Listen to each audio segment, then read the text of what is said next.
যেইসব চাকরি প্রার্থীরা আন্দোলন করছেন তারা কি সুরাহা পাবে কি মনে হয়? অবভিয়াসলি সেই জন্যই তো এই লড়াইটা, তো সেই জন্য দেখুন এই মূল লড়াইটা ছিল, কিন্তু যারা ওই যে বললাম প্রথম দিন যেদিন ওই আমার চেম্বারে এসেছিল, সেদিন তাদের স্বপ্ন ছিল চাকরি পাওয়া। সফল করার জন্য এই লড়াই। দেখুন আমাদের দেশে না কিছু প্রতিষ্ঠিত আইন রয়েছে। কি প্রতিষ্ঠিত আইন? যেমন সার্ভিস ল এর ক্ষেত্রে আপনি বলতে পারেন যে ধরুন যে পরিমাণ ভ্যাকেন্সি সরকার ডিক্লেয়ার করলো, আদালত বলতে পারে না যে তুমি তুমি 5,000 করেছো, তোমাকে আরো 20,000 অ্যাপয়েন্ট করতে হবে। এটা আদালতের কাজ নয়। আদালত কি দেখবে যে 5,000 যে ভ্যাকেন্সি ডিক্লেয়ার হয়েছে, সেই 5,000 ভ্যাকেন্সির মধ্যে আপনি যদি 5,000 জনকে অ্যাপয়েন্ট করেন, সর্বোৎকৃষ্ট 5,000 জনকে অ্যাপয়েন্ট করতে হবে। যখন এরা মামলা করতে আসে তাদের মূল কথাই ছিল যারা অ্যাপয়েন্টেড হয়েছে তারা সর্বোৎকৃষ্ট প্রার্থী নয়, এবং সেটা আদালতে কিন্তু প্রতিষ্ঠা করতে সফল হয়েছে। আমি জাস্ট কয়েকটা উদাহরণ দিই, এবং আপনাদের এই যে বলি না যে কিছু প্রতিষ্ঠিত আইন রয়েছে, এর আগের পর্বে আমি বলছিলাম যে সময়ের ব্যবধানে দেখবেন অনেকে যারা ধরুন আমাদের বিরুদ্ধচারণ করতে চায় তারা বলে এ তো প্যানেলের ভ্যালিডিটি শেষ হয়ে গেছে, তারপরে কি করে ওই বিচারপতি এই ধরনের রায় দিলেন। আমি আপনাকে বলি, এই ধরনের মামলাগুলো যখন প্রথম করতে গেছিলাম, আমার প্রথম মামলাটি কিন্তু এই বিচারপতি কিন্তু ডিসমিস করে দিয়েছিল, খারিজ করে দিই। হ্যাঁ একদম খারিজ করে দিয়েছে। পরের দিন আমি গিয়ে আমি শুধু জাস্ট বলেছিলাম, এবং তিনি বলেছিলেন যদি ভুল বলো কিন্তু কষ্ট ইম্পোজ করবো। আমি বললাম মাইলর্ড, তোমাকে শুধু আমি একটা পাতা দেখাবো, তারপরে তুমি আমাকে যা পারো তাই করো। আমি কি দেখিয়েছিলাম? আমি দেখিয়েছিলাম কখন আমার নলেজে এলো, এই তথ্যটা কখন আমার নলেজে এলো দেখালাম, তারপরে বললাম যে হ্যাঁ প্যানেলের ভ্যালিডিটি শেষ হয়ে গেছে। কিন্তু এটা কখন আমার নলেজে এলো?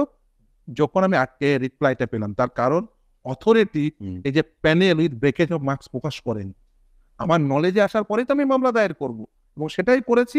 এবং সেই জন্য তুমি আমাকে অন্ততপক্ষে অথরিটিকে এইটুকু বলো যে এই আমি যা বলছি সেটা সঠিক নাকি বেঠিক। আদালত রিপোর্ট ফাইল করতে বললো, এসে বলে ভুল হয়ে গেছে। এবার একটার পর একটা মামলা নিয়ে যায়, প্রতিটি ক্ষেত্রে বলে ভুল হয়ে গেছে। আদালত তখন তখন আমি আদালতকে বলি যে ভুল কাকে বলবো। কিন্তু রুবি যে প্রশ্নটা করছিল সে প্রশ্নটা আমাদের গোটা বাংলার প্রশ্ন। অবশ্যই যারা মেধার ভিত্তিতে চাকরি পাননি বলে যারা মনে করছেন, অত্যন্ত লড়াই করছেন প্রতিদিন, তাদেরও প্রশ্ন, তাহলে এরা কি চাকরি পাবে? পাওয়া উচিত, পাওয়া উচিত। কেন উচিত বলি, এই জন্যই বললাম যে 5,000 জন যোগ্যতম ব্যক্তিকে চাকরি দেবেন। এবার ধরুন আপনি 200 জনকে আপনি অ্যাকর্ডিং টু মেরিট দিয়েছেন, আর বাকি 4,800 জনকে অর্থের বিনিময়ে দিয়েছেন বা অন্য কোনো কনসিডারেশনে দিয়েছেন। এই যে 4,800 জনকে আপনি অলরেডি তো দিয়েছেন, মানে আপনার দেওয়ার ইচ্ছে ছিল, সেই সেই 4,800 জনকে তাদেরকে রিপ্লেস করে যারা যোগ্যতম ব্যক্তি ওই নিয়োগ প্রক্রিয়ায় পার্টিসিপেট করেছে তাদেরকে দিতে হবে। এবং আপনাকে আমি একটা কথা স্মরণ করিয়ে দিতে চাইবো, এই যে ধরুন যখন সিঙ্গেল বেঞ্চ একটার পর একটা মামলায় যখন এই যে একজন একজনকে চাকরি মানে কোট আনকোট খেয়ে নিচ্ছিল, অর্থাৎ চাকরিগুলোকে বাতিল করছিল, তখন একটি মামলা হয়েছিল। সেই মামলায় কি বলেছিল?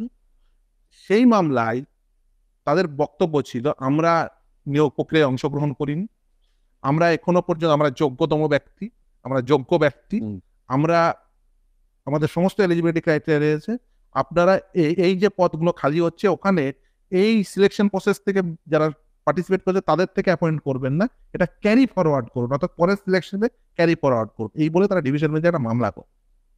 সেই মামলায় কিন্তু তারা হেরে যায়, অর্থাৎ সিটটি ক্যারি ফরওয়ার্ড হবে না। এটা কিন্তু কলকাতা হাইকোর্টের ডিভিশন বেঞ্চ অর্থাৎ প্যানেলভুক্ত যারা মেধার ভিত্তিতে রয়েছেন, যারা এখনো চাকরি পাননি এবং অভিযোগ মোতাবেক অন্যায়ভাবে যারা চাকরি পেয়েছেন, সেই জায়গায় তারাই প্লেস হওয়া উচিত।